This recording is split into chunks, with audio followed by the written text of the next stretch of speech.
Dalla provincia all'Olimpo del calcio continentale è l'ennesima favola del paese delle fiabe, Sarmede. Parte dall'Alta Marca l'avventura di Gianni De Biasi da calciatore ad allenatore e che allenatore porta agli europei francesi del 2016 la nazionale albanese, un fatto straordinario e unico.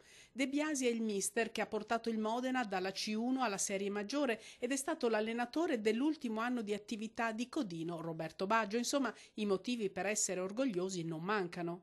Siamo contenti perché per noi è un orgoglio veramente grandissimo. Quando viene a trovare sua mamma o i suoi fratelli, tante volte viene a prendere il giornale, quindi due parole le scambiamo sempre. Biasi, per quel che conosce me, è un buon figlio.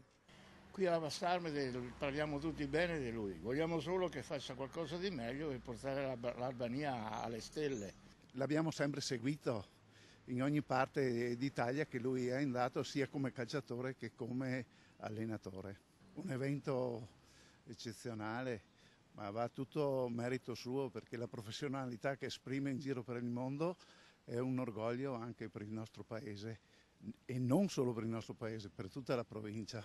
De Biasi è nato in questa casa sulla piazza principale di Sarmede, proprio davanti alla parrocchiale. I primi calci al pallone dietro casa e poi nel campo sportivo. In paese vivono la madre e i fratelli. Sono tanti i successi di una ricca carriera, ma i compaesani assicurano è rimasto lo stesso De Biasi di sempre. È una persona che è sempre rimasta umile, sempre rimasta molto legata agli amici qua di Sarmede, e quindi quando lo vedi due parole le fa sempre molto volentieri con chiunque lo fermi.